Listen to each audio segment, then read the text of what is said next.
طيب هلا انت ماشي. قلت لي شيل الاسد على طرف وشيل الجولاني على طرف. خلينا نحكي كانسان علوي او كانسان سني، يعني كمذهب علوي او كمذهب سني. انت عم تسالني اليوم على الدين وعم تسالني على الطائفه.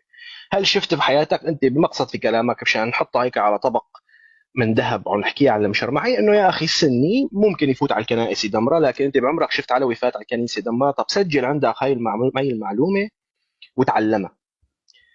أول حادثة تدمير كنيسة وحرق كنيسة القيامة كانت على إيد الشيعة.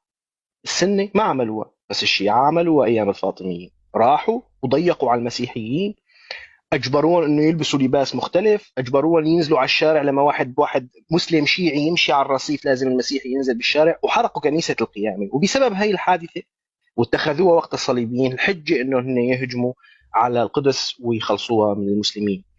فلا تقعد تحكي لي في المذاهب، لانه اذا بدك تحكي في المذاهب فصدقني ما راح الموضوع يعجبك كثير. انت عم تحكي مع شخص دارس تاريخ، انا دارس تاريخ ماني جاي من الشارع. ما عندي اي شغله الثانيه. هلا رديت عليك وانتهيت. موضوعي انا موضوع ثاني. انا عم بحكي عن بلد يلي لا تواخذنا في هالكلمه، معلش لا تزعل منا. العلويين كانوا جزء كتير كبير بتدميره. هذا الواقع، انا ما عم بسبك، هذا اللي صار. يعني هذا اللي صار بصراحه. انتم كنتوا جزء كتير كبير من التدمير، انتم كنتوا جزء من الآلة الأسدية اللي حكمت البلد، انتم كنتوا حطب هاي الحرب اللي صارت في سوريا، انتم كنتوا حطب 14 سنه بقاء بشار الاسد. هلا تبريتوا منه لبشار وما بقى يعنيكم. هلا بشار صار، يا اخي انسوا بشار. هلا بدك ايانا ننسى بشار؟ بدك ايانا ننسى لما طلعتوا وقلتوا يسقط ربك وما بيسقط بشار؟ لما طلعتوا ضربتوا الناس وهنتوا الناس بشان بشار؟ لما علونتوا الجيش واخذتوه لكم صار تحت سيطرتكم، اخرجتوا منه جميع الاقليات، جميع الناس منه بالسيطره. انا عم بحكي ها، انتبه ما تجي تقول لي كان في كثير سنه. كان في كثير سنه وكان في كثير مسيحيه، بس ولا واحد منه له كلمه، ولا واحد.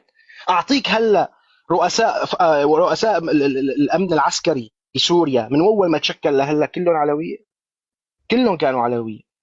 والامن السياسي كلهم علويه. عداك عن المخابرات الجويه ما حدا بقرب عليها. مخابرات جويه ما حدا بقرب عليها غيركم.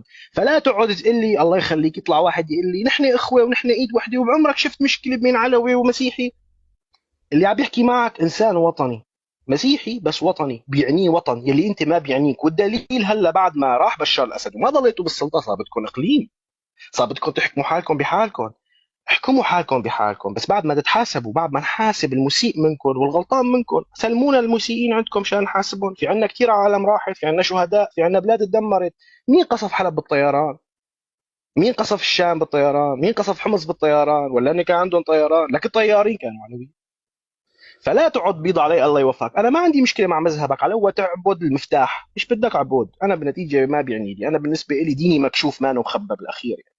يعني انا مالي باطني بالاساس، انا كمسيحي انا مش باطني، انا زلمه.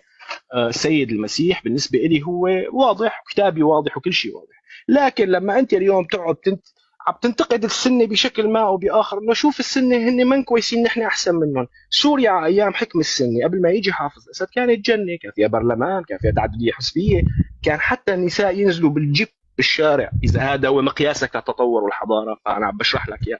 لما جيت انت واستلمت وعلونت الجيش بهدلتنا. صار الجيش ما له جيش وطني، صار جيش يتبع لكرسي. والدليل انه الجيش ما دافع عن وطن وشعب، دافع عن كرسي ودافع عن قائد. نسيتوا؟ نسيتوا ايام لما كنتوا تشبحوا على العالم باللاذقيه؟ انا درست بمدينه اللاذقيه وشفت تشبيحكم على العالم، وقبل الثوره شفت تشبيحكم على العالم شلون. شفت شلون كنتوا تشبحوا على الناس باسم العلويه. شفت، شفنا هذا الشيء. وبيجي هلا واحد بيقول لي بدنا نعمل مجلس عسكري، بدنا اقليم علوي. على اي اساس؟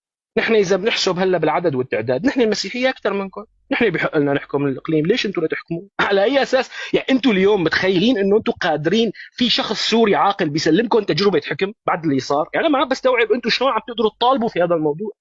يا زلمه شلون ما بتخجلوا تقولوا بدنا نحكم شيء لك؟ حتى دكان ما بتسلموا انتم. شلون بدك يعني انا اليوم اقبل فيك؟ ما عم بستوعب. بعد تجربه 54 سنه دمرت البلد، شلون اسلمك بلد مره ثانيه؟ ما عم بفهم. ما عم بفهم. حتى اقليم ما بسلمك انت. لا انت ما بدك اقليم بعيد عن السنه، اوكي يحكموا غيرك، يحكموا كردي، علوي، عفوا مسيحي، درزي. انت لا، انت لا، لانه الكردي لما استلم سب اثبت وطنيته الزلمه يوما ما. والدرزي والسني والمسيحي كلهم حكموا الا انتم. لما حكمتوا لا، بدكم البلد كلها لكم. في انسان عاقل بيسلمكم مجاني؟ كنتوا قلبوها اشتراكيه والعميد الفلان وخالتي بالبحوث العلميه. ما بتتسلموا، يا والله ما بتتسلموا.